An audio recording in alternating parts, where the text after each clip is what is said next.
প্রথমেই হেডিংয়ে লিখেছি রাজ্যের ইচ্ছে নেই নতুন নিয়োগে, এবং সেটা কেন? কারণ সুপ্রিম কোর্টে রাজ্যের হলফনামায় 29 নম্বরে তা পরিষ্কার করে দিয়েছে। আর একটা কথা সবচেয়ে গুরুত্বপূর্ণ, যেটা না বললেই নয়, যে নতুন আবার একটি হিসেব দিয়েছে যে এইটাই অরিজিনাল, অর্থাৎ আগেরটা হিসেবটা ঠিক নয়, এখন হিসেবটা ঠিক। এটা স্কুল সার্ভিস দিয়েছে, রাজ্য দিয়েছে। এটার দ্বারা কি বোঝায়? যদি সাধারণ মানুষ আপনি হন, সাধারণ শিক্ষক হন, তাহলে কি আপনি ভাববেন যে একজন ব্যক্তি শুধু না, একটা সরকার এবং একটা কমিশন, তারা এতদিন পরে বলছে ওই হিসেবটা ভুল। অর্থাৎ এতে বোঝা যাচ্ছে যে রাজ্যের মধ্যে আরও অনেক ধরনের জটিলতা আছে, আর তাই সুপ্রিম কোর্টের মাননীয় বিচারপতিদের বিচারের রায় দেওয়ার প্রক্রিয়াতে আরও জটিলতা সৃষ্টি করে দিচ্ছে। অর্থাৎ হঠাৎ কিছুজন বাদ গেল কেন, তারা কিসের জন্যে বাদ গেল, এই প্রশ্নটা তো সবার মুখে মুখে ঘুরছে। কেন বাদ দিলেন, কোন কারণে বাদ দিলেন? এত দিন ধরে, দীর্ঘ 2 বছর ধরে তাদেরকে বাদ দিতে পারেননি, হঠাৎ কেন বাদ দিলেন? তাদের মাথার উপরে কি কোনো উচ্চ শক্তিশালী মানুষের হাত আছে? না হলে হঠাৎ সেই কজন বাদ যাবে কেন? এবং এতে পরিষ্কার রাজ্যের আইনমহল বলছে যে দুবার দুরকম কথা হলে তাতে বিচার ব্যবস্থার বিঘ্নিত হয় এবং বিচারপতিরা অসন্তুষ্ট হন। এবং রাজ্যের মুখ্যমন্ত্রী বহুবার বলেছেন দ্রুত চেষ্টা করছি ওবিসি মামলা মেটাতে, এবং ডক্টরদের অনুষ্ঠানে বলেছিল যে মিটিংয়ে তোমরাও দাও না, তোমরাও ভালো উকিল দাও না।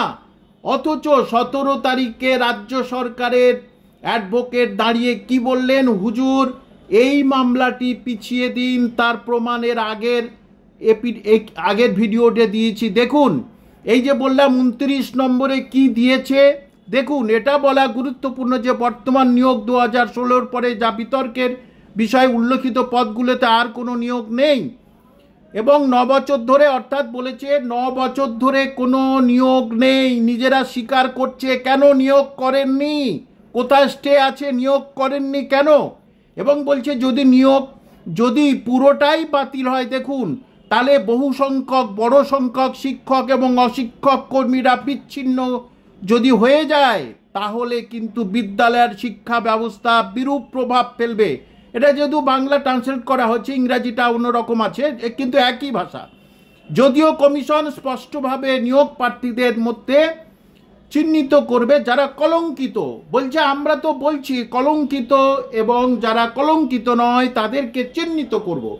তাহলে যদি চিহ্নিত করে থাকেন, তাহলে আবার ফের এপিডেভিট দিচ্ছেন কেন? এটা আমজনতার প্রশ্ন, সবার প্রশ্ন। এবং সুপ্রিম কোর্টের মাথার ভিতরে এটা আবার নতুনভাবে প্রবেশ করিয়েছে জটিলতা বাড়ানোর জন্য।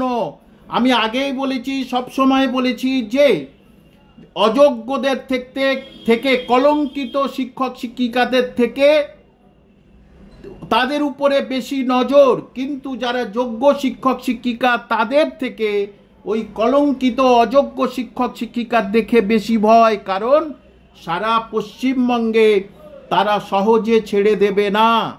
যে কেন টাকা নিয়ে আমাদের এরকম চাকরি মাঝপথে আমরা হারালাম, তার যোগ্য জবাব দিয়ে দিতে হবে।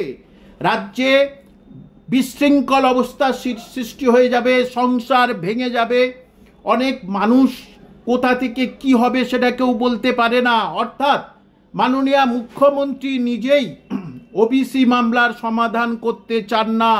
যদি সমাধান চাইতেন তাহলে গত 18 তারিখে সমাধান হয়ে যেত। কারণ জানেন যে এই মামলার রায় কিন্তু রাজ্যের বিপক্ষে যাচ্ছে, তাহলে সংখ্যালঘুরা পুরোপুরিভাবে বিরূপ হবে, ভোট হবে কিভাবে তাহলে?